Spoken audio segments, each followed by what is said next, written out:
Then as the city roars, tune in loud, turn up some more.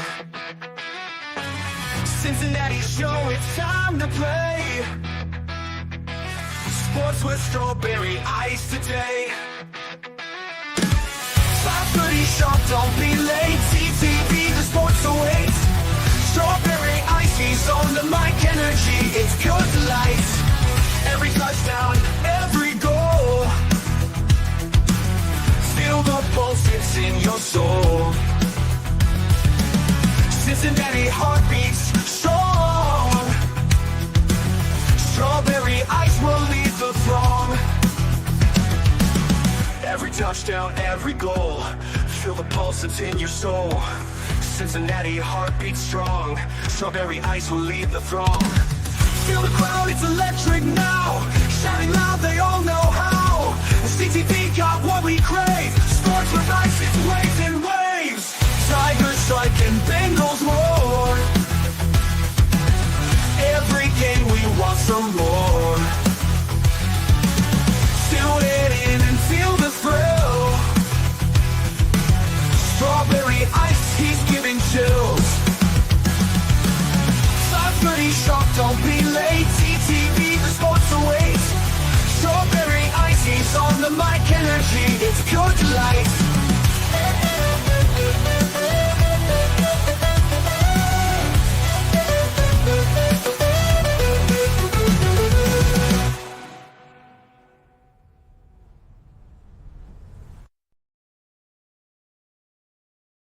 Hey guys, what's going on? Welcome to the show. This is Sports with Strawberry Ice. I'm your host, the Iceman, Jeff Trunapole. And as always, I'm bringing you sports from a West Side point of view right here to the great city of Cincinnati, Ohio. Live from the Ice Cave in this snowy, as I keep saying, snowy Cincinnati, Ohio. What is going on to everybody?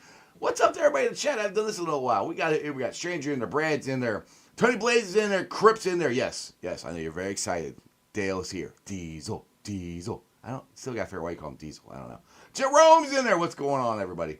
All right. So, no new news on the Bengals coaching front yet. My Bearcats got their ass kicked last night at Baylor, 48-46. They were really never in this game. These first three games in the Big 12 is unfortunately reminding me a lot of the games last year. We can't shoot. We can't score. We're not running our offense. We're letting too many points in the paint. It's not looking good at all. And we have Kansas coming up Saturday. Very good chance we could be 0-4. And if you're 0-4 in the Big 12 right now, I think they got to go like 10-6. I think I heard Terry Nelson say the rest of the year. So our NCAA hopes and dreams might be coming crashing at our feet, which really sucks. Hopefully the Bearcats will turn around and they'll pull off the upset and win on Saturday. So like I said, Joe Jamar, can you keep him? Trey Hendrickson, can they sign him? We got college football playoffs. We got a very big Ohio State fan as my guest today. He is none other than Dale Altman. What's up, Dale? What's up, my guy? Hey, ooh, I like that. See, I said no, man. It's too close. Ain't nobody trying to see all this up close. See, I can look deeply into your eyes here. Yeah, see. See, it's too much. I just be doing that all the time. We wish we flirt with each other the whole time. Jeremy's probably loving this snow. I see Jeremy in the chat. What's up, Jeremy? Probably loving foot of damn. I got a damn foot. It's got at least a foot of snow. I put my boot up there on the table the other day, and I wear size 14, and that stuff was right up to the size 14. We got Delhi got by what the weather said. We got 10.9. Covedale got 10.9. Sailor Park, where Matty lives, got 10.9. We got a foot. I mean, it's I don't care. This is the most snow I've seen. I think it's the most snow they said we've had since 2008. I mean, I'd have to give it to my wife 4 times for her to get a foot. You know? And she's still waiting for it, right? Yeah, she'll be waiting a long time. But yeah, I haven't seen this much snow come down in a long time. And I kept saying this, dude, for years. Like, we're going to get hit. I'm like, one of these years we're going to get hit, and we did. So. I can't remember hardly anything here last year. We didn't get hardly anything down here in Portugal. No, we haven't got anything. No, we haven't got much of anything last year. I mean, it would cover the ground or whatever, but nothing. Well, I take that back. We got something. What was it? January 2021. I remember me and my wife were coming back from Florida. Cause we went to it was the 2020 season, but 2021 Super Bowl because that's when Tampa won, and we were down there celebrating our anniversary with her family, and we came back and we got a ton of snow, and it took me because 471. Hey, Ember's back down here, my cat.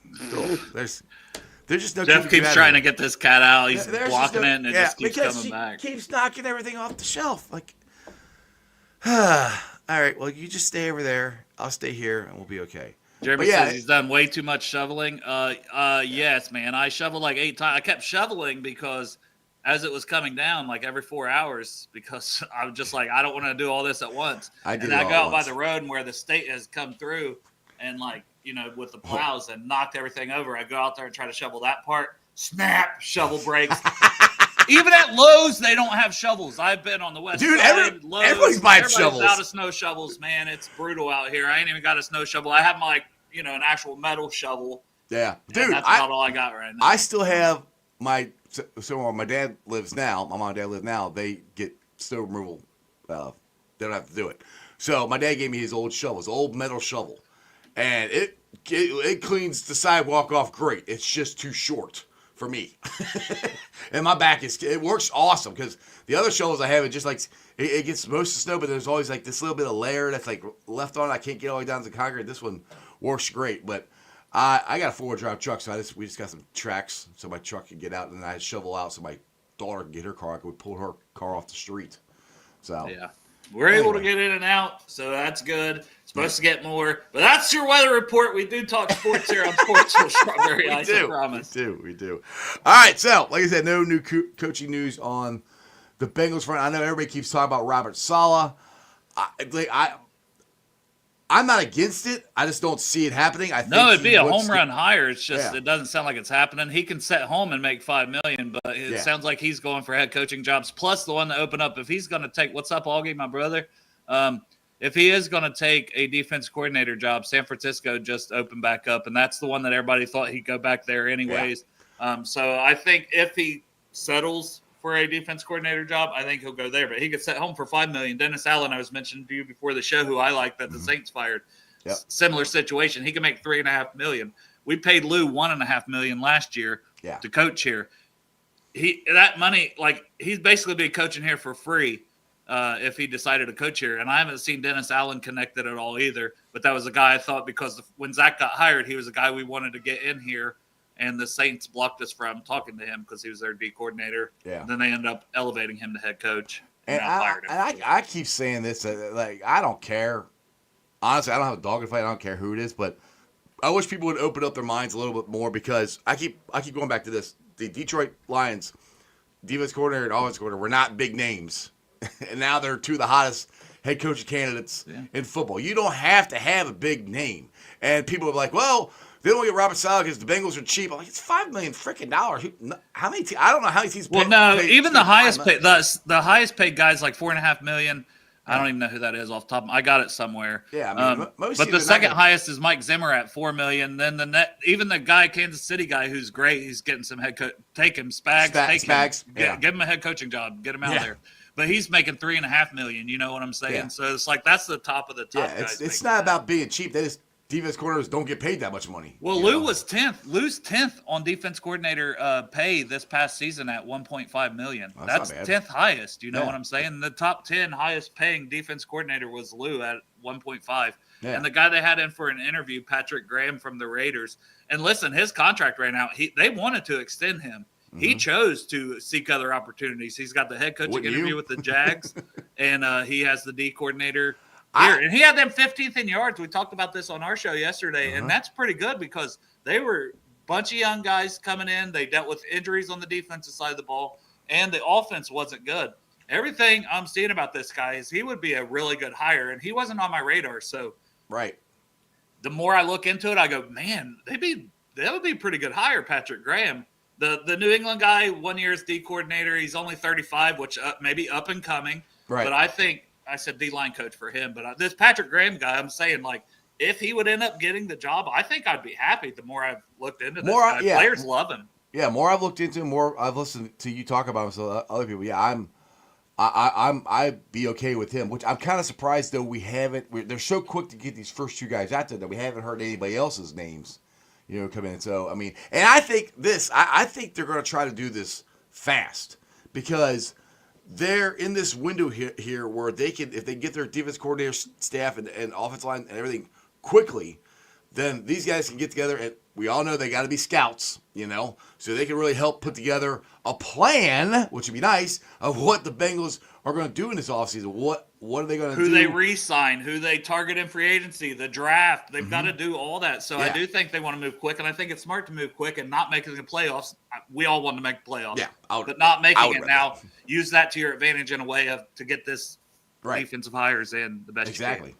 And don't settle for mediocre, but no. And I don't think Patrick Graham is mediocre by any means. And that's I wasn't saying. No, I know that. Saying that. I was talking to one of the guys at work like that, saying I think if they're going for quickness, and it doesn't mean we're trying to get away from quality. Like, you still want a quality guy, but you're trying to do it as fast as you can. That's why, boom, Monday they fired everybody. Like, all right, we're moving, we're going here. Yeah. We gotta get this.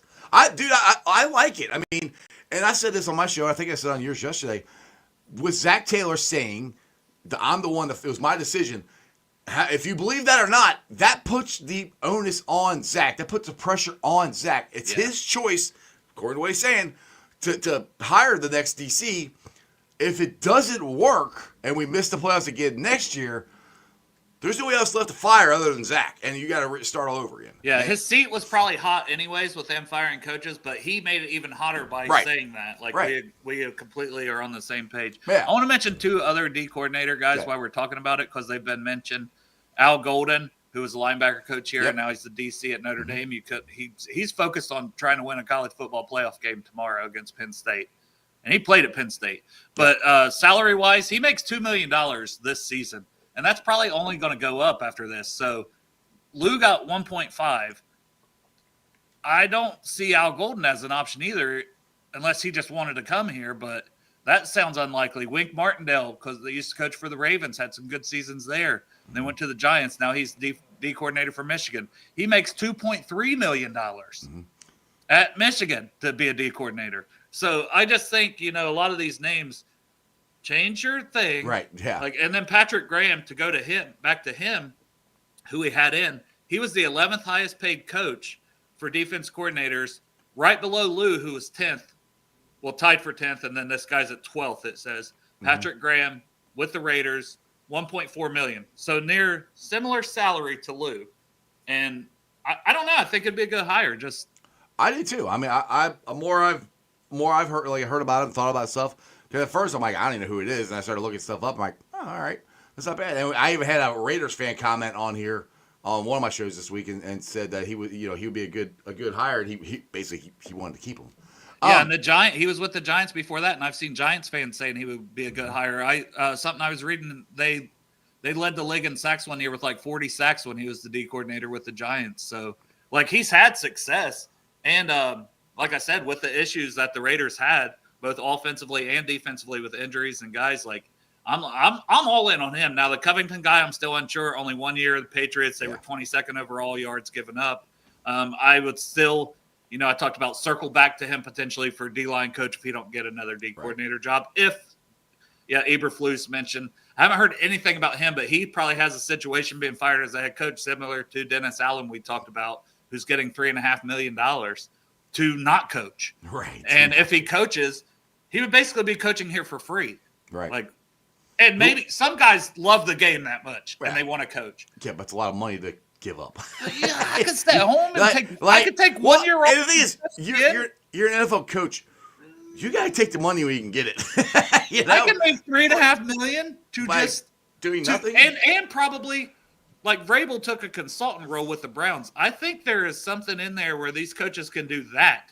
Not be hired as a D coordinator, but they can go take a consultant role. Yeah. And they can make their $3.5 million. It'll give them something to do, and they barely pay anything. And get more money as a consultant. Exactly. Hey, it's a good deal if you get it. Hey, all right. So I kind of saw a little bit of this before I went on, but I'll get here see what Travis said as far as KC not trying to keep us out of the dance. I don't exactly know what he's. I know something about Walmart. And Yeah. all right, explain it to me. I know Harrison, my boy Harrison, the comedian. If you guys have not follow, if you guys don't follow him, I highly suggest you follow him. He went to a Walmart parking lot and did a video. I'm like, I gotta watch this, but then we had to do the show. So what did Travis say? He was on his podcast with him and his brother, and Jason was bringing up, like, people are saying this. You guys were scared of the Bengals, Like, I'm not saying it. I'm just saying people are saying it. Yeah. And he's like, I'm not scared of anybody. I want them in. I want to beat the best, as he should say that. He said, I'll play him in a Walmart parking lot. I'm not scared of anybody. That was the gist of it, honestly. Okay. What else is he going to say? Like, yeah. So I thought I believe that from his standpoint. Yeah. I do. Honestly, I never thought the Chiefs were scared. I honestly thought it would help the Chiefs to get the Bengals in, because then the Bengals would have to go to Baltimore and then Pittsburgh, or Buffalo. Yeah, they go to Buffalo and then Baltimore, and then we face the Chiefs. Buffalo and then them second. See, I think that's the only reason that people would say that, because it would have been Buffalo and we would got in as the lowest seed. It would have been then. Their first game would have been us. Oh, okay. I was okay. But I also don't. Well, and it's not even that I think they were scared or not scared or see us in or not see us in, but they won the games. They earned the 1 seed before their last week. They had that option. We played Cleveland after we made the playoffs and had our division clinched. We set our starters. Yeah, but our second guys at least showed the hell up. That game was just. I was like, I mean, I didn't. That was look. I kept saying this. I kept saying this. I said we needed 7 things to work, and 6 of them worked. The one I thought wasn't going to work, I didn't think Kansas City was going to beat Denver. And then it goes back to that freaking New England game that we should have won. If we won that game, we're in. Well, I seen something that said when we were 4, it was like, well, when the Bengals were 4-8, they needed 65 things to go right, and 64 did. Yeah, 60. It was crazy. It was so crazy that everything. And I was talking to Joe Jamar about this when we were doing Bengals Now.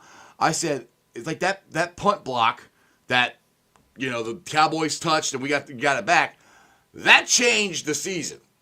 From that punt block, the team took off for the next 5 games. They played so much better after that. You can do the what if game all day long too. As far as the you mentioned New England, but the 2 Ravens games, the Steelers games, when we had that Steelers game at home, we had to have, and Russ put up over 400. But then, where did that come from? I don't know. At least the Ravens, I feel like, are a good team that should stop the Steelers at the playoffs. The Steelers give a 400 to Russ was awful. Getting beat by the freaking Patriots was awful. I go back to the Chargers game. Money Mac doesn't won miss that one. I won't say easily, but doesn't lose or miss 2 field goals. We win that game because any of those. That game was crazy because the Chiefs, the penalty for that penalty that not a penalty. 2 guys going for the ball. You never see that called on the 4th and 17 or whatever it was. If you're the Chiefs, you do. Yeah, well, the Chiefs do. Chiefs fans. Yeah, Chiefs get it all the time. That's why we can't stand you. Did you get all the freaking calls? It's ridiculous. All right, so let's get back to the actual title of the show here. How can the Bengals keep Tee, Joe, and Jamar? Now, I want to preface it this way, that Joe and Jamar have come out and said that they want to keep Tee, Well, my question is, are they willing to put their money where their mouth is? Because Joe took as much money as he can. Now, Joe said there's stuff in there. There's wiggle room, so he has said that. I'm not a contract guy, but I don't know what it is, but he has said there's stuff in there. Jamar bet on himself this year, and he should be the highest paid wide receiver in football. He deserves it. So my point is, how are you gonna have one of the highest paid quarterbacks and the highest paid wide receiver, and then you're gonna ask Tee to take less money? T's not gonna take less money, but that's the thing. That's where I'm thinking they all got to take less money, as in, and that's the thing. Can they get a deal done before free agency even begins? They need to. Because if he goes to the straight up open market and its highest bidder gets him, and that's just why I think maybe he got rid of Mulligetta, because not that Mulligetta, he got rid of Mulligetta. If he says, okay, I'll just toss a number out, $29 million a year or $32 million a year, and I can live with the $29 million, and maybe the Bengals. I feel like you can structure things too with T, because everyone wants to say playing time, and I get it. That's my concern. You have to have escalators in T because he's not. He's playing time escalators. Yeah. And throw some team ones in there too. And I think so you make the postseason, you make the Super Bowl, you win the Super Bowl. I think other NFL teams will do that to him too, unless you're just absolutely desperate and dumb. Like, there's desperation out there. Teams with money like the Patriots or the Browns. The Browns don't have money. It's the only thing. The Jaguars they spend it all on Deshaun Watson. I'm saying the contract dumb as that. Yeah. Jaguars with Trevor Lawrence, his college teammate, and New England has like 130 million. But we can get up to 100 by cutting, and these are simple cuts to me. Yeah. They're not even difficult cuts. Sheldon Rankins, Sam Hubbard, appreciate everything you done. Maybe he retired. You go out a goat catching a Super Bowl on your last play, or touchdown. On your last Super Bowl. Catching a Super Bowl, that would have been even better. Catching a Super Bowl would have been awesome. That would have been great. Catching a touchdown in the game-winning touchdown in the Super Bowl, Sam Hubbard. That would have been great. No, why didn't you do that, Sam? God. I'm not paying you $10 million to find out if that can happen next year. No. So that's an easy cut. Rankins is an easy cut, and who's the other easy cut? Oh, Kappa. Jeez, Kappa, the triple crown winner for bad play. Yeah, he was so bad. He's just falling off, and that's no hate on Kappa. And everybody keeps blasting on him, but we should have never signed him. He was one of the best interior guards when we signed him. We had nothing. Yeah, we had nothing. I mean, it was not a bad sign. He just dropped. He got older, and he's not as good. KP from KC. If they don't pay T, we have to trade him for picks. Well, that ship sailed. Unless you tag him now. You can't trade him unless they tag him. That's what I would do, and I hate that. Like, I don't want to. But they can't trade him. Nobody's going to trade for him. I don't know, man. Now? KC did the same thing. Yeah, KC did the same thing.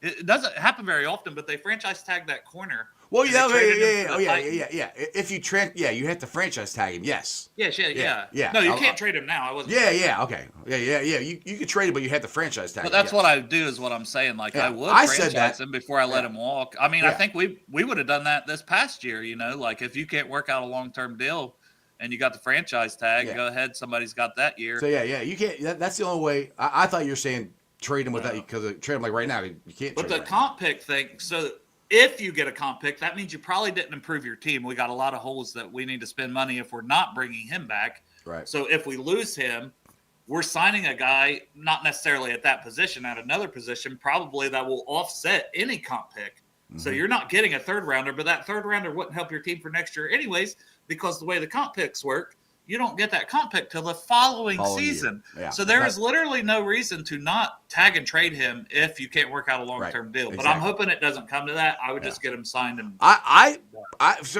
went from not thinking there's a chance in hell we're going to keep him. It's called Joe Burrow. Yeah, and Jamar Chase. They both said it, and that's where I go back to, like, all right, well, how bad do you guys want it? Because you got to look at it this way: they need to re-sign or extend, I should say, Trey Hendrickson, the NFL sack leader. He's under contract, but yes, he's not. I don't think he's playing under it. Yeah, I don't think he's playing under it. Yeah, he almost didn't want to play under it after he signed it. Exactly. Which to me, I'm like, you got to talk to your agent there. Their agent kind of screwed you on that one. So to me, those are two big ones. T and Trey. You got to sign, and hopefully, I would love this, but knowing the Bengals, it probably won't happen. Get all of it done before free agency even starts is what I would like them to do. So you know what you have, what's accounted for, what you have left to spend, and move forward and be able to make moves. If this goes into free agency, then they're going to play. Well, we got to get Jamar done, and we're getting T done. We're working on this, and that's taking their focus away. You know, it's kind of like with DJ Reader, even though that was only a couple days. It goes quick. I can't remember the guy like that nose tackle guy that was with the Saints, and I can't remember where he went, but I think he had a pretty good season. And he was a young up and coming guy, and he only went for like $8 million for a 2-year deal. Dude, it's like, oh my God, why didn't we get that guy? Well, that's the thing, is I keep saying is the Bengals have had to have a plan, A, B, C, and D plan. And like I said, I just see the last couple of years they have not. They've had, okay, we're going to sign DJ. All right, well, that didn't work. Well, shit, now what do we do? It was like, maybe we're bringing him back, but at our cost, but we're not sure. But we're working on this, so we're not doing the other things at the same time. Right. It's kind of like, and when a couple years before with the Super Bowl, they, bam, we're out the gate. They knocked out their free agency guys. You know, Cat McCarrish were the first ones we heard of. You know, That damn cat. yeah. Now she's stuck. Sorry. Now she's stuck in here. I heard the cat and it made me laugh. Well, don't look at me. You're the one that came in here. Yeah, ass. Now you went out. Just don't. I also have cats here at this house that I have no say about, so I'm allowed to call cats dumbasses. Yeah. Right? Well, They're cute. But this man, one. Oh, this one's cute. It's an orange cat. I love her, but she really likes. She's at the bottom. If you want to reach down and grab her there. There you go. I see a hand is coming in from under the blanket, and but yeah, kind of like the cat last is year, gone. you know, with DJ Reader, who I felt like we brought in Sheldon Rankins. I understand it didn't work out, but I thought we should have been bringing in a Sheldon Rankins pass rush type and bringing back DJ. We only got Rankins when Because, you the didn't thing get is, back too, Reader. we've never never been one or the other. I've said this for years. We've never replaced Larry O. We still haven't replaced him. We're still No, looking and for now that. BJ Hill And is. now- BJ Hill could have used that rotational guy where he didn't have to play as many snaps. He was Well, that was supposed to be effective that way, Rankins, but he's but still Rankins- good. Yeah, I don't and- know what to do with him, by the way, either. I'm signing him, but not to like big money. Yeah, what if it's he? So he's made 8. His 3-year deal was like $8 million, the Yeah. last one he signed, and then I think now, what if it's 10 or higher per year for 2 or 3 years? I don't know that the Bengals would feel comfortable doing that. I don't know if I feel comfortable doing that because Yeah. Trey, all right, let's just say you signed Trey. Trey, what's Trey making right now? Do you even know off the top of your head? Oh, he's probably going to let's say he wants to bump up to 15. A lot, but not 6. I think 16. Why does that? I don't know if that's Is correct 16? or not, but All right, I'm sure maybe somebody in the chat be able to look at it. He wants, I wonder how big a bump he would take. That to me, that's priority on the defensive side of the ball. That's priority number one is re-signing or extending him. You say resign. He's not a free agent because he's not gonna play on this. Yeah. And Add a year, and make the next year like also a pay bump. You know what I Right. mean? There's ways to do that. Jerry says that he thinks he's making 15 or 16, so he's probably want to bump up to 17, 18, 19, 20, somewhere around there. I would say at least 20 is my guess, at but least, I would have to look at the other top Yeah. defensive ends. And I know he's not the run defense guy that Myles Garrett and those guys are, but he is elite at what he does. Oh, yeah. And that is go get that quarterback. And he is he is the best in the game at it, honestly, based just on stats. And the thing I don't want is I don't want these contracts running in to training camp like Jamar's did. I don't want to have to sit here and talk about training, contract because Trey. We're at the draft Trey and T wants traded and Trey wants traded like that. That shouldn't happen. I don't. Yeah, we don't need that. We especially when the training camp rolls work. I think that was a distraction this year. We said this a million times. The Bengals should have just signed Jamar. I know it's the guarantees, but you got to figure out because you just cost yourself more money. And they were so that. close too. Like it was so close. That's the hardest part. And we all said it he's going to ball out. I didn't know he's going to get the triple crown now. yeah. I didn't know he's going to be big baller out. But Yeah, I wish I could say what's going to happen is he's going to go out there and win the triple crown and have 1,700 yards, 17 touchdowns, a bazillion catches. Yeah. If that was true, we could have made a bet and made some money. All right, Christian says Trey will make 18 million this to 25. year, this coming year. There you go. So he's going to want at least 20, and I think that might be low for the NFL sack leader. I mean that's a pretty big. Yeah, pretty big stat. And can you bump it up to 20 for this season? That where he feels like he's getting 20 this season and he's getting 20 next season. Would He's he going do to want that? He's going to want to bump because he feels like he's been underpaid for the last couple of years, which he has. I mean, I agree with him. Yeah, anytime you put up 17 and a half sacks in back-to-back seasons, you deserve to be a very So there's just so much stuff to talk about this offseason of what they got to do, and I just want them to get it done quickly. Don't wait till the end. Don't let these things linger. Like, look, if you're not going to be able to sign T, then tag him and trade him. Well, that's why getting rid of Malagetta, I think that was a signal. Like, hey, you have a tough time working it out with T, and I think that's why they can make it work is for that reason. I think it's like, hey, here's an opening. Here's a new agent.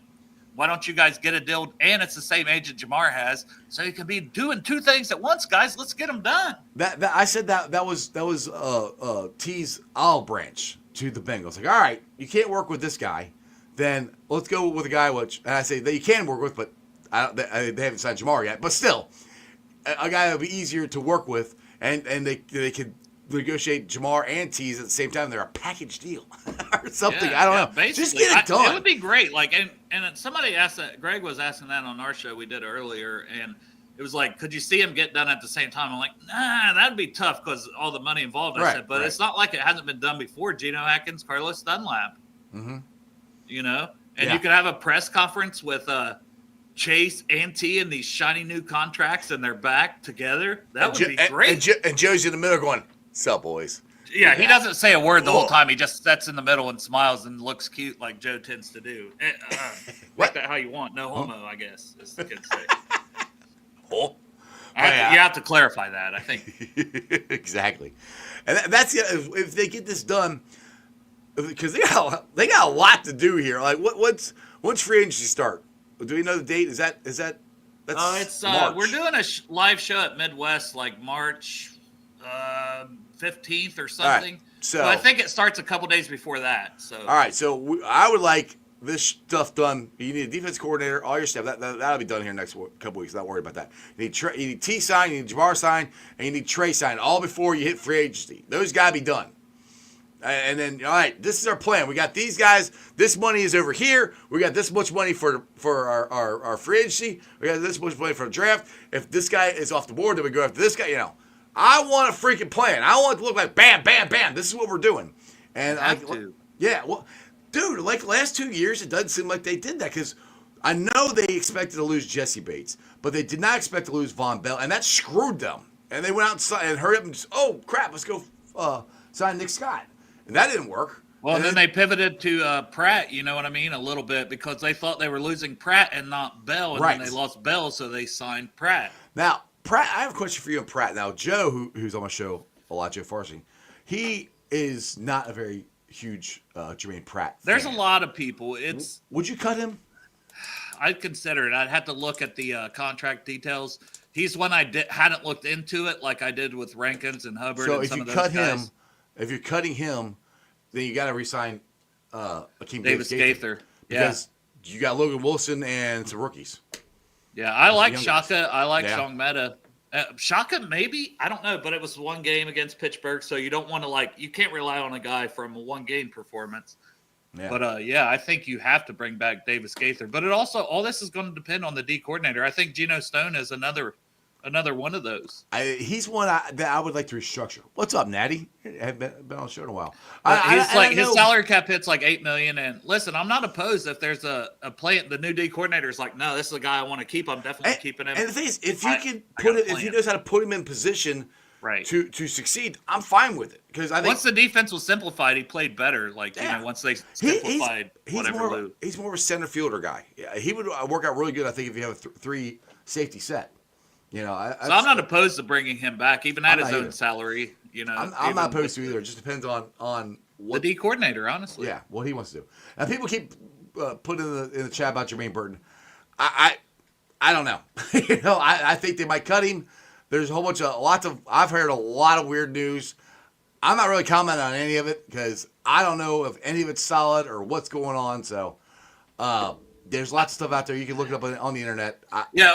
We touched on it at our show toward the beginning on Bengals and Brews. So, but it's one of those things it's hard to talk about because you don't want to downplay any of the sides without getting into it because I respect Jeff. It's his show to not talk about it. And I think it's just one of those. But the only thing I will say on Jermaine Burton on this show is even if the allegations that are out there that you guys can look up, if you just type Jermaine Burton, it's going to pop up. Kelsey Conway, there's an article. I'll just say that. She's got that out there. For what came out today.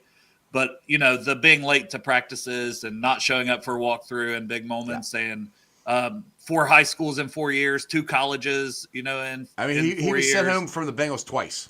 Yeah, there's a lot going on. I think that him personally, the kid needs help. If the Bengals cut him, it wouldn't shock me, but he needs some kind of help. I don't want to speculate mental health, maturity, whatever it is, but he needs to get his stuff together. And he's a human nice outside of football, as a human. Yeah, and he's a really nice kid. I met him at Bengals now. Dude, he stayed and signed everybody's autograph. He was nice as can be. So, like I said, I've heard a lot of stuff, and there's a lot of stuff going out there. So, I think he's going to be cut, to be honest. But I hope the Bengals help him, because he does need help. So I'll put it that way. And I will say I didn't like the draft pick then. That's before all this. When that draft pick happened, we were doing a Project Game Day event at Midwest Best Barbecue. And Houday Joe, my buddy, Joe Schreck, looked over at me like, you like it? You don't? I was like, I hate it. It was strictly because there was a lot of red flags, emotional maturity. Nick Saban used emotional maturity, and that was his coach at Alabama. So I thought Jalen McMillan, as someone mentioned there, Troy Franklin, Christopher mentioned in the chat. Yeah, I thought, and so for me, I thought Jalen McMillan from Washington, who's playing at Tampa Bay, he's had a great season. I thought he was going to be the pick. And then Dominic Pooney out of Kansas, who's playing great at guard for San Francisco in his rookie season. It's like, you can go back and hate that. But at some point, too, you just have to cut your losses if it's not working out, showing up, emotional maturity part of it even. I didn't hear about this. Jerome here says, what do you think about the Bengals not making Duke available to talk to Paul Dana Jr.? It's not surprising. And it's something that I get upset about. I hadn't heard that either, to be fair, but it's not surprising to me because you see other GMs having to go and explain themselves throughout the season or free agency or things, but he don't have the GM title and he speaks like twice a year. And I think that I would like to have that where it puts that person, because honestly, that's not fair to Zach. This isn't like I'm slurping on Zach. Everybody. He has to answer everything. Yeah. Everything that happens, free agency, this, that, the other, off-field stuff, whatever. And a lot of other teams have a GM that will do that in press conferences. Or speak to the media about something when a big situation's going on. And I wish the Bengals had that because I think we all know that Duke is the GM. He just doesn't have that title. Yeah, I wish they would make it more available, just like you said, because there's stuff that Zach gets answered. He goes, "That's above my pay grade." Yeah, you got it. It's not really fair to Zach. Like, it's honestly, he shouldn't have to be dealing with some of that stuff. To be fair, like that should be the GM, the guy who's running the show in the front office. There you go. But yeah, hopefully they'll make him available. I know when the combine comes around, he'll be available. But that's not till next month. So I'll be making my yearly annual trek to Indy to go watch the combine. I'm surprised you don't try and do it. It's fun, dude. You should come with us. It's a blast. Yeah, we'll see. Like, I'd like to go to Mobile to the Senior Bowl sometime too, because you can get like credentials to do that, and that'd be fun. I know a bunch of guys that are doing it. Parker Blake did it last year. He's doing it again this year. But there's a bunch of guys. How would we get credentials? You honestly, like, it's just a thing you fill out, and then Jim Nagy will email you like, "Hey, here's your credentials." Like, it's really that easy, and you can go be there for the whole Senior Bowl week and stuff. Really? Yeah. Hey, we should go get credentials. Yeah, it's hard for me to be like, I'm gonna up and go to Alabama for a whole week. Well, that's why it's easy to go to Indy for a weekend. But I don't have your money, you know. I don't have my money either. I wish I had the money people think I have. I'm joking. I know you are. But yeah, no, I just think it'd be fun. Like, I think that would be an awesome I think it'd be awesome, do especially with credential, because you could be like on the field. Well, and they say like the whole week because there'll be coaches and scouts floating around, and it's a small town, Mobile, Alabama. So like the same bars or places to eat, you'll just boom, there's a GM for the Colts. There's I mean? Like, I know that's they're just in there hanging out and talking to. That's why I wish I could like stay there. We only go one day. We usually go. We've been going Sunday. I think we'll try to go Saturday. You see, like Saturday night, that's where the quarterbacks throw. That's what we'll try to go to that this year. So, are you saying Jackpot Joey is not our quarterback, and you're scouting new quarterback? That is absolutely not what I'm saying at all. Nowhere close. Jackpot Joey is our quarterback. He will be our quarterback for one. Yeah, I feel pretty good about the standing here, or sitting here, or being on this podcast and saying freezing your ass off in the garage and freezing my ass. that we will not draft a quarterback in the first round. No, I think we're good there. Natty wants to know what's the Bengals' plans. Good question. Me too. We kind of talked about that earlier. What we thought the Bengals' plans were. Well, I think it should start though with what you titled the show is keeping the crew together on offense because the offense is electric, and I think it's got to start with re-signing Chase and re-signing Higgins because that's what Joe Burrow wants, and then also as Jeff mentioned, finding a way to extend and keep Trey Hendrickson happy for a couple more seasons at least here, because honestly, man, he is climbing up the ranks of that sack list and could be an all-time sack leader in a couple more seasons the way he's going. Could be. And the thing is, like, I'll go back to what I've said about the defense coordinator too. I think they definitely need a guy. And people say, I said this on my Facebook page, but like, well, everybody wants this. Like, well, that's great, but it doesn't always happen because Lou couldn't do it. We need a guy who can develop young talent. And because I know we got a lot of money on the defense side of the ball, but if you sign T, you sign Jamar, and you already signed Joe, you're not going to have as much money to put on the defense side. So you're going to have to develop the young defensive guys. I also think developing the young guys means playing them. Yeah, sometimes that would help. You know what I'm saying, though? No, like, I completely agree. There's going to be ups and downs. Yeah. It's better to have those downs throughout the season that they're going through. So then, like, you know what? Because, you know, we've started off slow anyways. I'm not saying just put them out there and we start off slow. No. But these guys are young, athletic. They're hungry. They're ready to prove themselves in the NFL. And a lot of times, then they're perform. And you will know. You will see it. But there's hesitancy to put these guys out on the field at times from Lou. And I hope the next guy, and that's one thing, I'll go back to the Patrick Graham. That he said, you got to get these. He literally said that in an interview. It's quoted. You got to get the young guys out Raiders, there because they're hungry, and because so he said that, and he said, and I know that this had to make the Bengals front office happy. He said because your older guys are getting paid, you're always going to have new guys in. You got to get them ready and out there and experience. Yeah, exactly. And it's that because that's like Jesse Bates. Boom. Maybe this guy had Dax Hillmore ready and was getting him some snaps to take over. I'll say this. Look, I keep going back to we knew Jesse Bates was going to leave. Lou signed off on drafting Dax Hill and put him at safety. They wouldn't have drafted him if Lou wasn't down with it. They wouldn't just go, all right, Lou, this is what you're going to do. You're going to have to make it work. I mean, Lou, they had a little more respect for Lou. You can always talk to the defense coordinator and stuff after a draft. Just go back and watch after these picks and listen to Lou talk about that. Right. So he was for it. He could not develop him that way. I keep going back to Miles Murphy. He was a first-round pick last year. I gave a pass last year, but this year he needed to make a jump, more of an impact. Now, Lou didn't play him enough. He could have got more snaps. Yeah. That would have helped, but that's all of it's combined. You got to develop the guys. They got to fucking play. The only way to get better at football is play football. Most of the time you practice. Flip it. They gotta fucking play. Exactly. They gotta play. That's the only way. I mean, I don't know how else. I mean, yeah, you can practice all you want, but you can't recreate the freaking game. You gotta play. That's how guys get better. They always say the adjustment to NFL speed. Well, how can you get adjusted to NFL speed if you're if you don't play in the NFL speed? Right. That's what I'm like. Ugh. And the thing is, when we went 4-8. And Lou had to play the young guys because Sam got hurt. Other guys got hurt. Or Rankins was sick or whatever.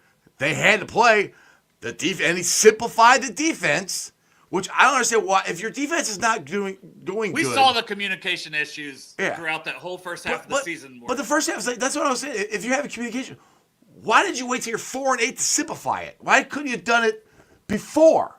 I mean, if you had proper communication, make it simpler and then expand. I mean, I'm not an NFL defense coordinator, but if you're trying to work with somebody and they don't understand what the hell you're saying, okay, let me slow it down for you. Let me talk slower to you so you understand what I'm saying. Just in general, if you're teaching someone something and they're not getting it, you can't just keep teaching it to them the same way. Right. You have to find another way to teach it to them that they will get I mean, that's just... Yeah, it's just... And it's like... And everybody keeps going saying Marvin Lewis. That's a Marvin Lewis thing. Marvin Lewis is like, I see better than I hear, and he would never play young guys. He would never. Oh yeah. And I love Lou. This is no Lou hate. I love Lou. It's just the stuff that I think was the downfall for him especially the last 2 years. I mean, that's just the way it is. That's what this next DC has got to be able to do. We got you. And I know people say, well, of course you want to develop young guys. Well, yeah, all NFL teams want to develop the young guys. We haven't been. That's the issue. Jordan Battle is the prime example, right? For 2 seasons straight, because we all knew Nick Scott is not it, like right away. No, this is not it. No. And he should have been in there earlier than the second half of the season. And we kind of, even Joe got injured, and we kind of came on the second half of the season and almost made the playoffs with Jake Browning. And it was guys like Jordan Battle who was playing well. It shouldn't, honestly, you took him in the third round, number 1. Number 2, I saw the armadillo and it distracted me. I said I wasn't going to say it anymore, but I'm allowed to say it. I'm not so saying I it had anymore. to say it, and it distracted me. I can post it. I said I wouldn't say it anymore. but with Battle, he played 4 years under Saban at Alabama. You know, as a true freshman, he's playing for Alabama, who has these stacked defenses. They're playing it for national title every year. You know, they trusted him there. You took him in the third round. Obviously, a good player. Like, I'm not saying he's perfect, but you're only going to get better with more snaps. And Nick Scott was out there just being awful. And it's like, Battle should have been in sooner. This year, Von Bell, which we love, and I'll always have the KBR print back here, but we could tell that Von Bell wasn't the same Von Bell we had before he went to Carolina. By week 4, it was kind of like, dude, just, you got to put Jordan out there. I would probably say week 3. We were like, it was very apparent early, and it's like, you know, and Stone wasn't performing, so it was like, you know, and still getting 100% of the snaps. Dude, I went from cutting Stone to make, okay, let's see what he can do. But yeah, and the thing I kept saying is, I would love to see what Tyson Anderson can do. Like, I have no idea, but he's a damn good special teams guy. Yeah. And it doesn't translate to being a safety. I don't know, but how would we know? How would you know? And especially as bad as our safeties were playing at the beginning of the year, I'm like, put Jordan Battle out there, put Tyson, put somebody out there, because these guys. Dejon Anthony, they were so high on him having a role, and the Kansas City thing happened. He made a good play on the ball. He didn't do anything wrong. No. And then it was like there was no trust. You never started seeing him out there after that. And you just completely probably killed this kid's confidence when he needed more confidence. Yeah, because he made a play. The talent that was there made you feel comfortable to put him in the first place. They talked him up so much in the preseason because he was doing good things. And he did. That was a great play. That was a great play. I don't care what anybody says. That was a great play. It shouldn't have been a flag. But everyone knows that. Like, if someone makes a mistake, a kid makes a mistake. Let's say you're coaching junior high football, and a kid makes a mistake. Are you just going to bench him and be like, well, you're never playing again? Or are you going to talk him up, put him back out there, because you're like, I know the talent this kid has, and, you know, you got to – because you destroy their confidence if you just say, well, I'm setting you now after one mistake. Well, and the thing is, when we went on our playoff run, or at least I know Super Bowl year, we did that 3 safety look a lot. I hadn't seen that at all. Like, he could have put one of those guys out there for that, or could he not? Are they different safety? Am I wrong? I'm trying to think. We had a guy and he played a little bit and he got injured. Gosh, I can't think of his name. He was like a journeyman guy. Trey Flowers? You know what I'm talking about? Trey Flowers. No, but he was a tight end stopper. That also killed me because tight ends. Even the Pittsburgh game was killing us. Yeah. And I think that's DJ Ivey, perfect role for him.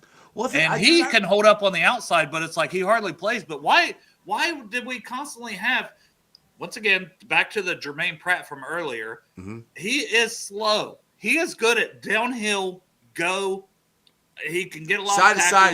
He's not as fast. Yeah. No, but to have him cover a guy, a team is going to target. Right. He gets destroyed on that. These are just facts. And even Akeem Davis-Gaither, who is much faster than Pratt, he gets beat by these tight ends. We had that in the Trey Flowers role. That was a big part of how, you know, we were so successful against the Travis Kelce's of the world in the playoffs and things. And then it's like, here's DJ Ivey with these pterodactyl freaking arms. Everything about Trey Flowers that worked against tight ends. And you can't get him in there covering tight ends. Like, I think as fans we see that. Yeah. So why doesn't it happen? Stubborn. I don't know. I just see like Lou was just stubborn and I think that's why it was time, and it's no hate on Lou. It was just time. And that's the thing we talked about on your show yesterday, that coaches need – you can't just coach your system no matter what, and the players have to adjust. Sometimes the players can't do what you need them to do. When they can't do that, either you got to get somebody there who can, or you need to adjust your system to something so it fits what they do. And I think he finally did that when we went on the 5-game winning streak, but it was too late. Yeah, too little, too late. Yeah, should have done it sooner. That's the thing. Let's see here. Yeah, Battle will be fine. Yeah, Alan. Hold on a second. Yeah, Battle. This is no hate on Battle. We were talking him up. Like that's what I said. I said Battle like 4 years under Nick Saban. Mm-hmm. Like that's what I said. Like I can't imagine you start as a true freshman for Nick Saban, a team that's competing and winning national championships year in and year out, and then you come here and you can't play. You know, when Nick Scott's playing over you, come on now. Who's this guy? Is he on your show anymore? What's up, Pork Chop? He's sitting in the parking lot before work. He's drinking. He don't even come on the show anymore because we just done pop-up shows the last couple of days, and I usually have to tell him in advance because he works night shift. We love you, Pork Chop, but man, I miss you. I miss you, Pork Chop. Yeah, I got to quit your job, Pork Chop. Just quit. Why can't I got a question? Why can't we just all make enough money doing a podcast so we can just quit? Well, Chop plays the lottery, so we always say if he wins the lottery, he's going to build us our own community, and then we can do that. Oh, that'd be awesome! Like we'll just all live in the same area. Just let you know, he's thinking of you right now, right in the parking lot, right in front for everybody to see. Oh, Allison's agreeing with us. Okay. All right, I didn't know if you thought we were giving that's what I thought too. And then when you were like, no hate, I was like, no, we weren't hating on him. We were hating on several other people, like Nick Scott. And I don't hate on Von Bell. It's just and same thing with Alex Cappa. Sometimes the age catches up with you. Right, the age catches up. You just drop. Sam Hubbard, prime example of that. Like it happens. I hope Sam retires, honestly, because I don't want us to even have to cut him. I hope he retires. That would be perfect. Your last play. So I got a question. Your last play in the NFL was a touchdown catch, and you're a defensive end. What if you sign him, but he's not your starter? You know, he's a rotational piece. Which I mean, again, he should have been that because he was hurt in freaking training camp. Yeah, so yeah. Why the hell you're not $10 million? Yeah. No. Like I know. Yeah. The same thing. Like, would someone else pick him up, Jeff? Yeah, I think if Sam still wants to play and he's cut, why wouldn't someone bring him in for about vet minimum? Right. And play him? Because he played better when he was 50% of the snaps or less with the injury when they started cutting down the snaps. Okay, which again goes back to why the hell did he start why he start every single he was why hurt was he in training playing camp? 70 to 80% of the snaps with the training camp injury? They knew he was playing at the beginning of training camp. He missed a lot of training camp because he had a really bad pulled hamstring.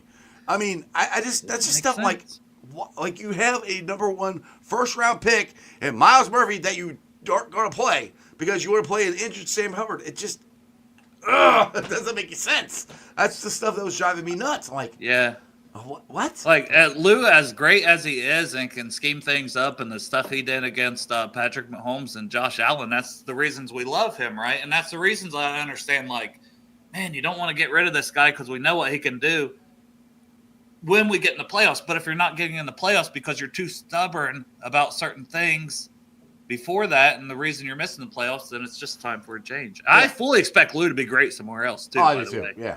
I think he'll get our coaching job, to be honest.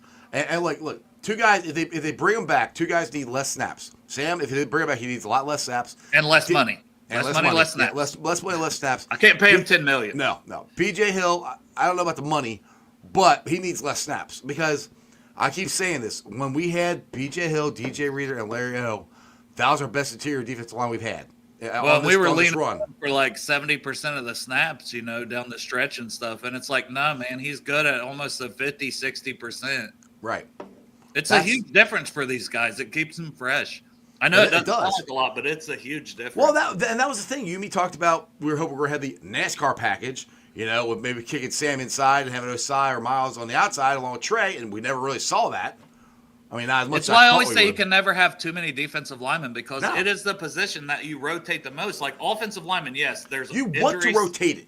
The offensive linemen, those 5 guys play typically unless there's injuries. You're not rotating that. Defensive lineman, you rotate. That is the most rotated position in the NFL, period, point blank. That's why I have a bunch of them and rotate them. You need a bunch of good ones. I would like, even as good as Trey was, I still like less snaps for him. He is going to get old. He is getting older. Yeah. So you got if you do extend him, You got to have somebody and he's behind not him. the best run defender. Like, I love Trey. Huge Trey fan. Yeah. Like, elite. I say we don't want to lose him. We both said that. But I agree with you. Like, he needs less snaps to keep him more healthy, keeps him more fresh for the end of the games when you need him. How many times? I didn't see it as much this year, but how many times do you see him and Sam Hubbard just on the, just gasping for air? And it's like, that's why they need less snaps, so they are fresher. I mean, just think that if he has less snaps, he's fresher. Hell, he might get 20 sacks, because he's got fresher legs. I mean, that's just.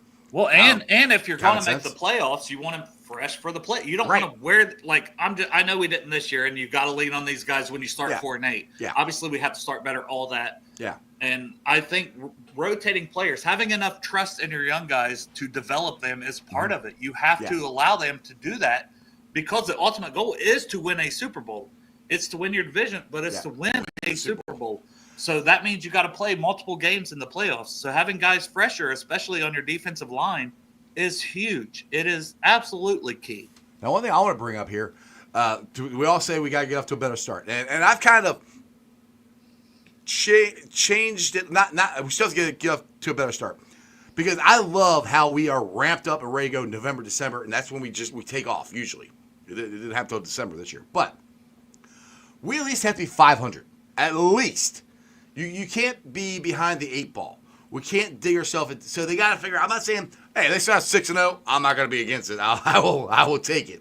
But at least be 500 in September and October. At least be a game out of first place or something. Not 4 games out of first place. They got at least. To me, that's not a big jump. And so I don't know what the answer is, Dale. But everybody keeps saying, well, we got to play a starter. Everybody keeps saying, you got to play starters. You got to play starters. Like. A little bit. A little bit. I mean, the Chiefs do it. The Chiefs do it. I don't disagree with that, but then I just go back to that New England game. We looked awful. I mean, I don't know if playing more of your starters is going to in preseason is going to make you look that much better. It might, maybe it will. I don't know. Well, the offense, right? But here's the thing: defense looked terrible. I mean, we can at least say it for this year and some other years. You weren't playing Joe in the season. In preseason, coming off the wrist, Dr. Jesse Morse's out there. He will never be the same. You're right. He's better. They built him back better. Yeah, exactly. And I'll give Cap credit to this. Cap has said this. He goes, this year, as long as, knock on wood, Joe doesn't get hurt in the offseason, he'll have a fully healthy training camp. And to Cap's point, that'll help him get off to a better start, which it should. I think we've all said that for the last 3 or 4 years. But my point is this year, the defense, they're awful all year until the last, 5 games. They got off to a terrible start, and that's where the whole team has got to get off to a good start, not just the offense, defense, but all of it. You need all everyone preaches all 3 phases. It really is. You do need all 3 phases to at least show up. Like, how many times do we need one defensive stop? Right. But there's also a lot of times, there would be games the offense is humming, the defense starts showing up, and then the offense starts sputtering late in games. Even some of these games that we won in this 5-game stretch down the end, we could have lost because the Steelers game was Saturday night. Yes, the red zone struggles. That game shouldn't have been close because the defense really did their job. Yeah, the offense shit the bed in the red zone until the last drive, and then they made the plays. But yeah, that's the thing. It's like this whole season, I can't think of one game where everybody was hitting on all cylinders. We didn't have one game. Like, if you're a really good team, you have one game at least where you can, you're blowing somebody out. You can sit your starters and halfway through the fourth quarter. We never had that ever. I mean, I guess the Broncos game was maybe the closest, just because there was pieces of it, right? Like, the defense gave up huge plays in the second half, so it wasn't a full game of each one. But the defense got us off, to a great start and all. Yeah.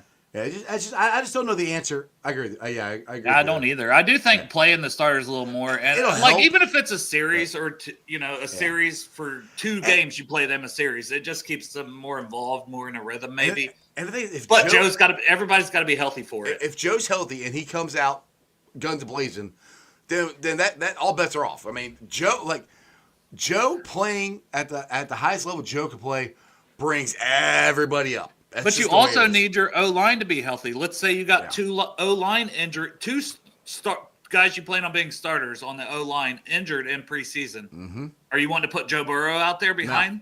Nope. Backup lineman? I'm not. No. Not a preseason game. No. Like, that's what I'm saying. Like, it's tough because you need everybody, like, healthy when that starts. All right, but so also, guys get injured because you're practicing too hard. But you want to practice hard so you're ready. Right, exactly. It's tough. I don't know. Alex Crappa. That's good. That's good, Chop. That's good, Chop. So, speaking of Alex Crappa and the guards, that's going to bring me to my next thing here. And you got time? You can go right past 6:30. You got to get going? Yeah, just let me turn this off. I got to check on the dog here in a minute. Well, but, let me ask you one real quick thing, and then I'll let you go. No, I'm good. I got a few more minutes. Okay. All right. So, we need, in my opinion, we need to get two guards.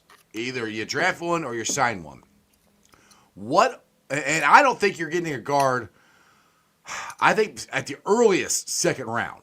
At the earliest, they don't draft guards in the first rounds, do they? I mean, that's not Zeitler, and that worked out pretty well. Okay, so it has happened. Still here, yeah. Wish you were still here. I mean, so it put it this way. All right, I'll put this. Yeah, is there at 17? Are at 17? Yes, there's one. Are you and is he really good? I mean, is this the guy? Yes, Tyler Booker from Alabama. I said so. I think you have to draft for needs, but you always say best player available, especially. But hopefully, you address a lot of your needs in free agency. I think best player available also will fit your needs if you're a smart drafting team. So I would say right now, and honestly, it's the same I had before the season began: edge, D tackle, and guard. Yep.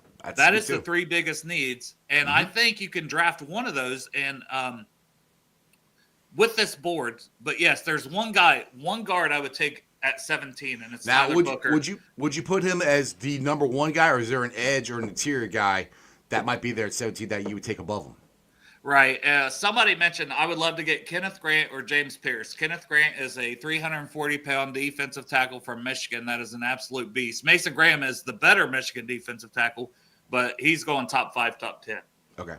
But Kenneth Grant is also very, very good. And if Kenneth Grant is there at D tackle, I would be happy. And now I'll go to James Pierce. He's my number 2 rated edge from Tennessee.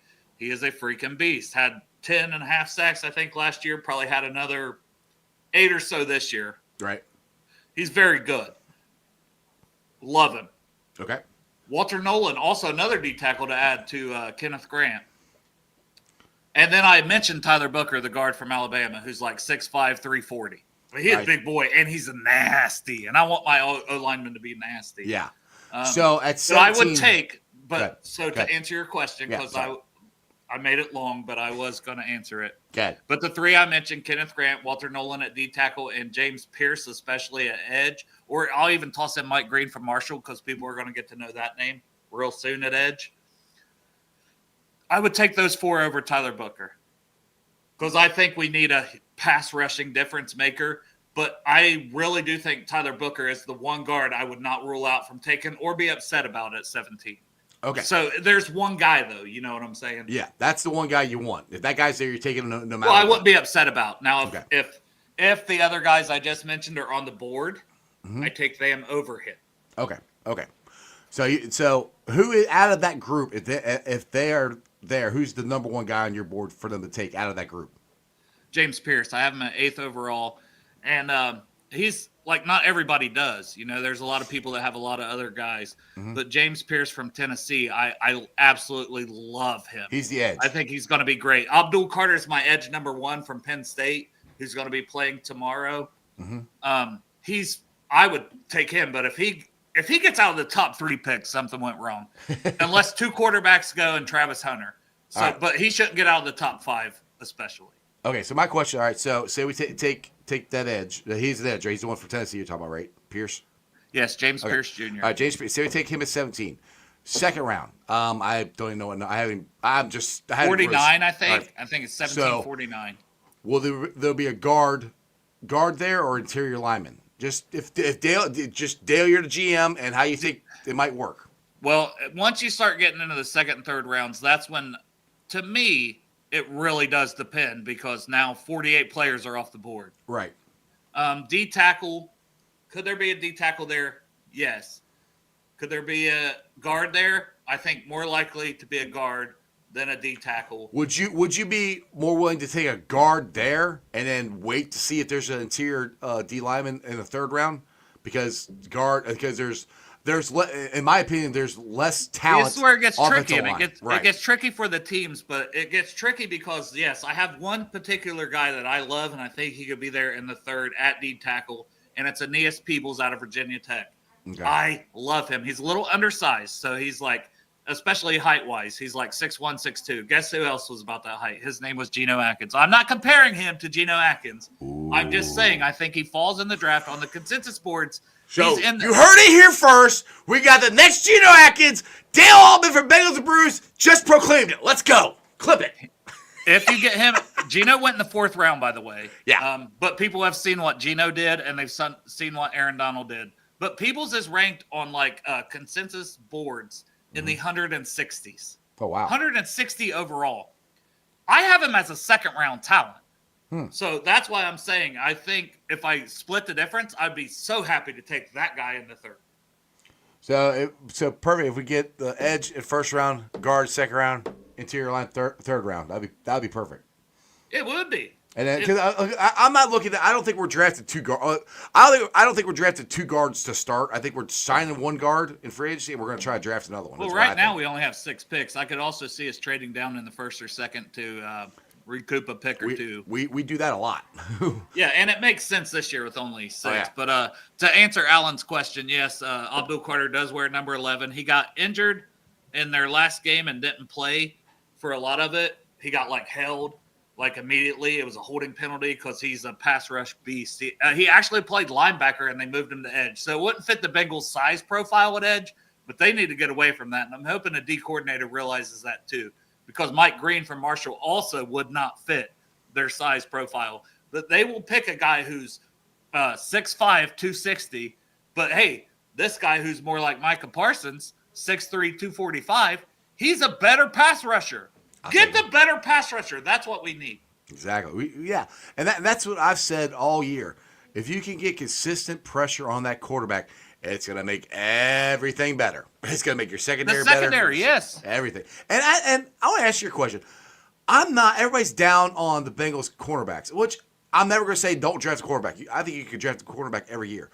But our DBs are actually better than what people give them credit for. Especially if you bring back Mike Hilton. Yeah, tell me the roster spot. Well, and hold on, and you got Dax Hill, Dax Hill, who I think was our best cover corner stats wise before he got hurt. I think he's going to be a good cover corner, to be honest. I can always admit when I'm wrong because if you are a draft lover like me, you're wrong a lot. Teams are wrong a lot. It happens. Right. I like Dax Hill. I liked him as a slot corner. That's basically what he played coming out of Michigan. And I wouldn't be surprised if he moves to slot corner if Mike's not brought back. Or if he moves there, if Mike is brought back in Mike's more situational role. My problem with Mike, I don't think can cover as good as he used to. Coming off the edge, blitzing, it's great. I wonder. I think you talked about maybe. I agree. Could he maybe move out to safety? Maybe. Is that something that since he's more, he's still got the ball skills, ball hawking skills, and he can blitz. That might be a thing for them to move Mike. But you can put Dax in the slot. You can move Mike out as one of your. I'm not saying starting safety, but one of your backup safeties or whatever. Yeah, and you could use him as a chess piece. Almost as a blitzing linebacker. Put him at linebacker. Hey, I got to cut. Size wise, yes, it's a mismatch against the tight end, but he's going to keep up with him. He's going to be there. He might pick the ball off. I'm just saying. He can tackle Derrick Henry. I don't give a crap how big he cut Josh Allen in half. He can tackle. He is the hardest hitting. He don't give a shit on tackling. Mike Hilton can tackle anybody. I am not worried about that whatsoever, and he can cover him. But back to the quarterbacks. So CTB, who I thought played really good in the second half. Yes, he struggled. I have not given up on. And CTB will be going into a contract year with Mulligetta as his agent. He has 80 million reasons to be very good, very, very good next year. He is going to work his tail off, and that's what kind of person he is, number one. Yes. Good parents, too. Yes. Shout out Courtney and Derek. Yeah. But you got CTB, you got Dax, who, when I was saying about being wrong, it's about I didn't see the outside corner. He surprised me at how good he played at outside corner. He was good. because I'm cool with keeping him out there if he's back healthy and he proves it again. I think it should be an open competition for both corner jobs this year because DJ Turner also looked great, who was competing with that. Until he got hurt. Hell, Newton. So there's your top three, right? Yeah, and then you got Newton, who I thought he surprised the hell out of me how he good. That's 4 of them. Fifth round pick, who was a first, second round guy before his last year at TCU. Yeah. Okay.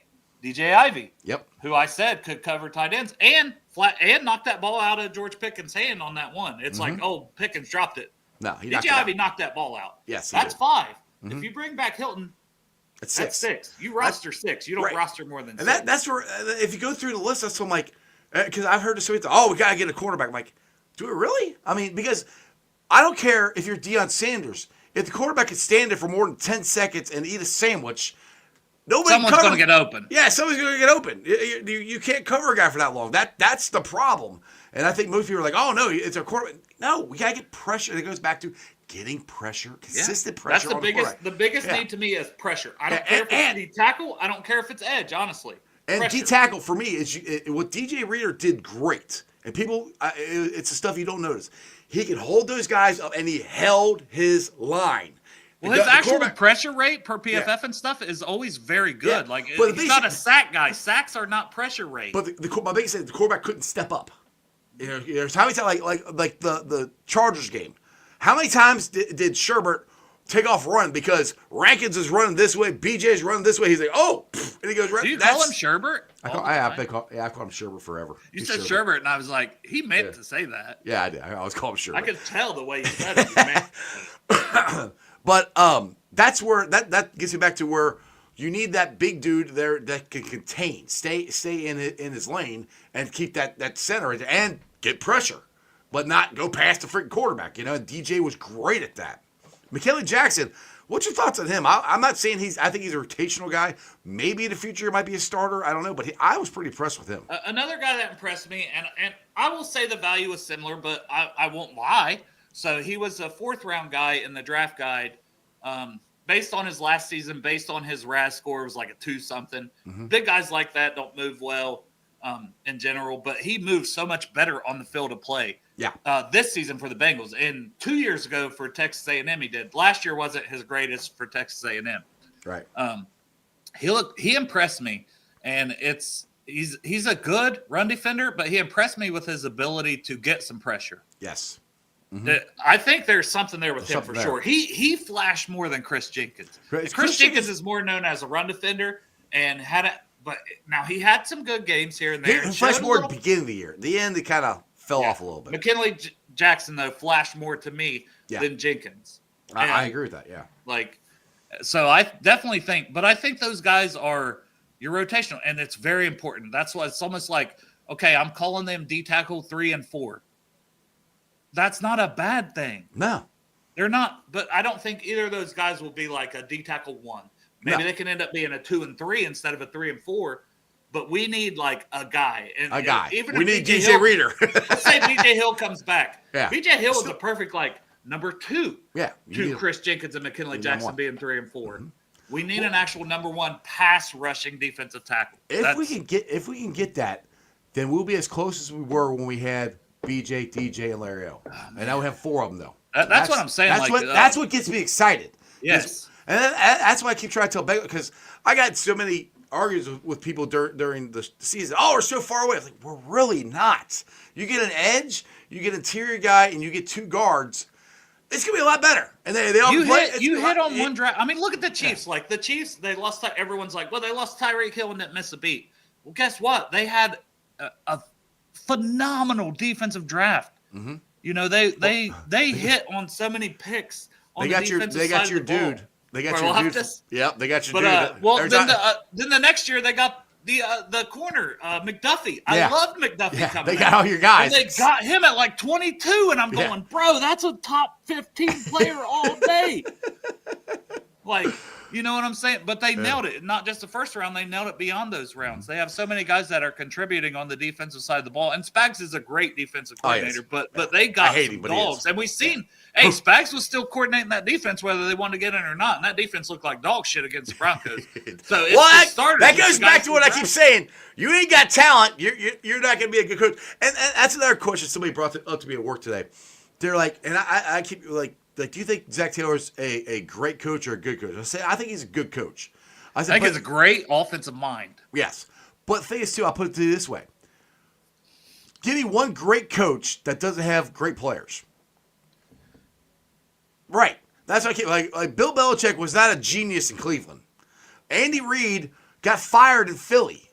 You know, I mean, Andy Reid was known as a great play caller. That's well, they just couldn't get over the hump, man. But they were there every year. But I know, but he's at a different level now. He's doing 3 Super Bowls. It's a totally different level than what it was. He was known for more of a great play caller that couldn't get over the hump.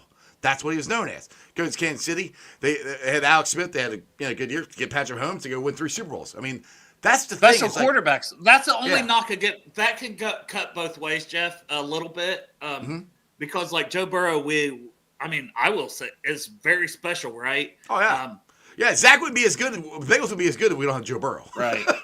but I think that Zach and Joe work good together on the offensive side of the ball. Zach could improve things, and I think he will, like getting plays in quicker and things like that.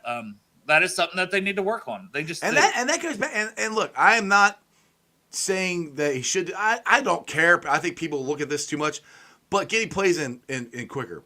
Like, if it's true, which I think it is true, where Pitch and Zach discuss it, if Zach just gives Pitch the play calling and he just calls it, you don't have the problem of getting it in. I think he likes his guy, though, in the booth. Can you be in the booth and talk to the quarterback's headset, though? Yeah, you can. Okay. Yeah. Okay. I mean, I was just thinking maybe that could be the only thing, but I think you can. Yeah. So, and honestly, they could probably hear you better because you're not right on the sideline. You're in a box, like a booth. Yeah.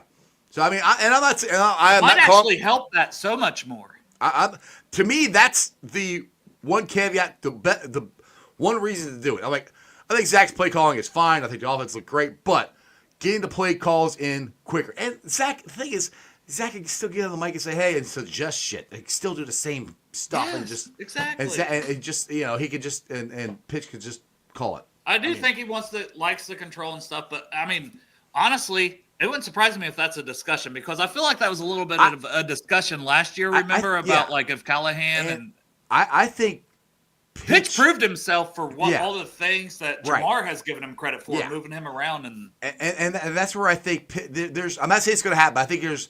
It wouldn't surprise me. It wouldn't surprise you. It's closer to happening than before, and it's nothing against Callahan at all. But there's something that I think is there with Pitch that wasn't there with Callahan. And I said this, that I think, and I love TB, but I think it was addition by subtraction because when we had TB, it was always, Jamar here, T here, and TB on the inside. That freed up them to move Jamar around more. And I give Pitch credit and the passing game coordinator credit because they're the ones that set all that shit up. So Yoshi and Gesicki, Gesicki, yes, he's basically like another receiver, but yes, he's technically a tight end, whatever. But they're able to move him in different spots too. Yoshi, that's who was our signing. slot receiver. Yeah. Yoshi came in as an outside receiver. When T was hurt, he was having to fill in there. So like the versatility. So they don't just know what, and you can honestly, like if T's brought back, and we've seen it before, you can line T up in the slot because he's excellent on slant routes. Yep. Like the versatility is huge. And the other thing you got to remember too is hopefully Alt will come back and be healthy, and if you can get him back and Gesicki again, that open because Alt was our number one tight end. Once he was, he was the injuries suck, man. He's been through it. I know it. I can't believe he ripped his knee again, but. Well, he did it early enough in the season. Hopefully he'll be back. I know, but it's the same knee. He had a back surgery. Like this, he was a child and was rescued out of a burning building. This kid has been through it, man. I root for him as a human. Like, I hope he comes back healthy because he is a dog on the football field. Now, I don't know if Wink says let Joe call his own plays. A little bit. Like, I think. I mean, he does. I mean, he can change them.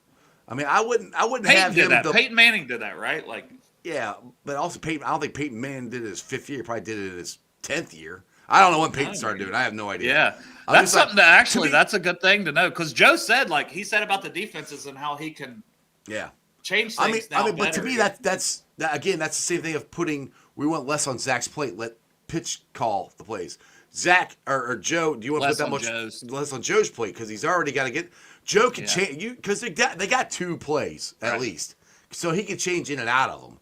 So that's where I'm not like I'm not saying Joe can't do it. Joe can do it; it'd be fine. I think guys need less stuff to worry about. And I know people don't love this, but I even think like one thing I loved when Palmer was here, and we'll just say those teams at the time, was the way they would start off the game in like the no huddle, hurry up offense. And just boom, boom, boom. Oh, this is already scripted. You work on that during the week. I would like to see the Bengals do that a little more because I think Joe just and we do great. We already do great, and you see that a little bit at times. But if we just did that like every game, boom, boom, boom, we're coming out, dicing you up, boom, we're up 7. I mean, I think it's dude. What if we can get good interior guard play? Our run game is going to be a lot better. I really like Chase Brown. That's great. I'm adding to that room though. I want a big guy. I want somebody offsetting. I would love P. Ryan, but we're not. That's not happening. But somebody like that, I want a big guy. Damian Martinez from Miami, Florida. What round? I don't know. Day 3. Okay.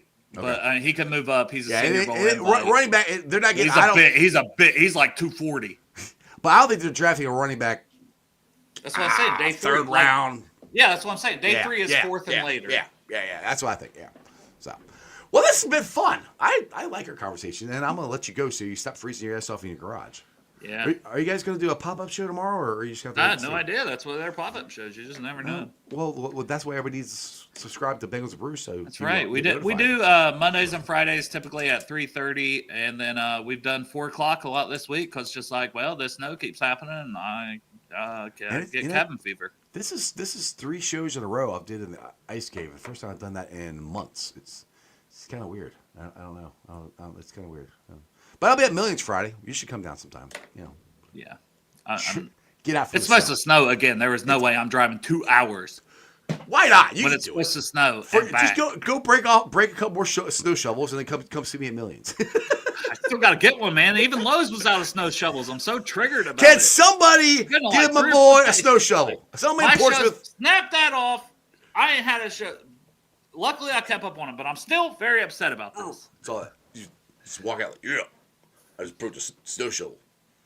Yeah. No, I was not happy. I was like, this is not good. Well, I need to go get one. So I go to a hardware store. I have some Thursday, which tomorrow is Thursday. Probably going back there. Lowe's didn't have a snow shovel. See that? But that's what you do. Out of snow shovel. But that's what you do. You walk into Lowe's going, I broke the snow shovel. You guys got any? Yeah, they probably got like 1 or 2 in the back. I should be like, give me your snow shovel. I bet you got one. I'll snap my snow shovel over you. One give me somewhere one around here in the back. Yeah. Get the boy a snow shovel. That's a look. I was trying to end it with the stupid look, and I couldn't get the mouse over there. Appreciate y'all, man. See you, Dale. Bengals and Brews. Subscribe. Sports and Strawberry Ice. Woo! Appreciate y'all. Hooday, man. All love here. Hooday. All right, guys. Go follow Dale. Go follow Bengals and Brews. They're awesome. I enjoy having those guys on the show. And like I said, if you guys want to know anything about draft, go get the draft guide from Dale. It helps Project Game Day. It's awesome. I think they email it right to your house. I got to get mine again. I got to sign up. But yeah, it is awesome. Like I said, Bengals fans, we're not that far away. Do you get, like Dale just said, he just rattled off, we get an edge, guard, and a interior guy. If it works out, we get all 3 of those guys in the first 3 rounds, and then you sign another guard in free agency, and they all hit, we're golden. I'm telling you right now. But it also depends on who the defense coordinator is. We find out here. I think by next week we will know. But just look at it. We are not that far off. They get a plan. They stick with the plan. We're back in the playoffs and hopefully the Super Bowl again next year.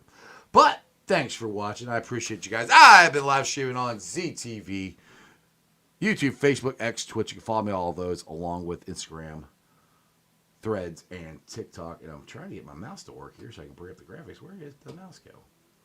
My mouse just was there. It is. shout out to the sponsors of the show, and I appreciate every single one of them. We got Priority Lawn and Landscaping. These guys have been working their butts off the last couple of days out snow plowing. But if you need it for any lawn and landscaping jobs this spring, summer, give them a call at 430-6114. That's 513-430-6114. And before the snow hits Friday, get out to Midwest Best Barbecue. Warm up with some delicious chicken wings. Tell Tim Nicole I sent you. Get you some CTV wings, some Dillionaire wings. They're all delicious. Like, seriously, throw a dartboard, throw a dart at the menu and pick something. Trust me, you'll love it. Also, I haven't been enjoying the ice cave down here. It's nice and warm because I got new windows a couple years ago from Meyer Windows and Doors. I suggest you check them out at www.meyercincinnati.com for all your window and door needs. Like I always said, I have them in my house. I highly recommend you get them in yours. My West Side peeps, I'm looking for a cool little sports bar on the West Side with a big-ass TV screen, beer specials, food trucks, free parking, which is across the street. It's Hail Marys. That's your ticket to the game. Again, right in the heart of Cheviot. Now, next Tuesday, this is the old graphic. We should be back at Moron Lager House. There's going to be some new specials there. We should be back live 6 to 8, I think.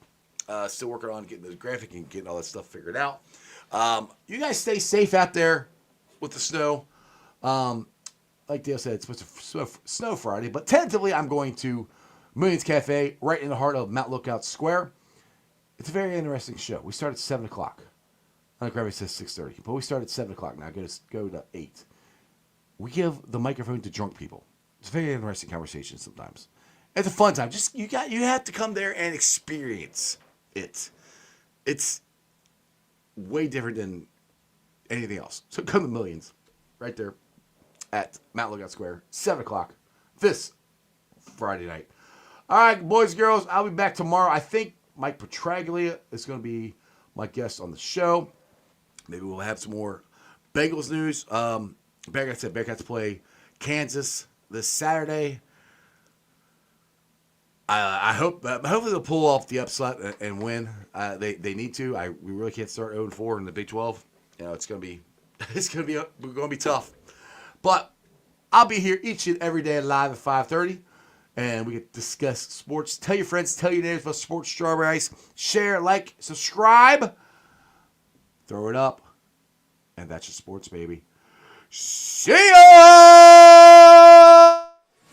Weekend nights, the city roars. Tune in loud, turn up some more.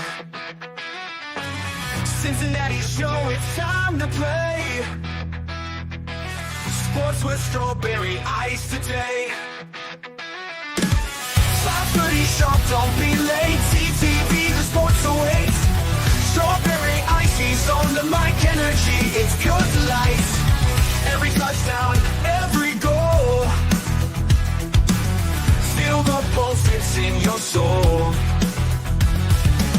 Cincinnati heartbeats strong. Strawberry Ice will lead the throng. Every touchdown, every goal. Feel the pulse, it's in your soul. Cincinnati heartbeats strong. Strawberry Ice will lead the throng. Feel the crowd, it's electric now. Shouting loud, they all know how. The CTV got what we crave. Sports with ice, it's waves and waves. Tigers strike and Bengals roar. Every game we want some more. Tune it in and feel the thrill. Strawberry Ice, he's giving chills. 5:30 sharp, don't be late. TTV, the sports awaits. Strawberry Ice, he's on the weekend nights, the city roars. Tune in loud, turn up some more. Cincinnati show, it's time to play. Sports with Strawberry Ice today. 5:30 sharp, don't be late. CTV, the sports awaits. Strawberry Ice, he's on the mic, energy, it's pure delight. Every touchdown, every goal. Feel the pulse, it's in your soul. Cincinnati heartbeats strong.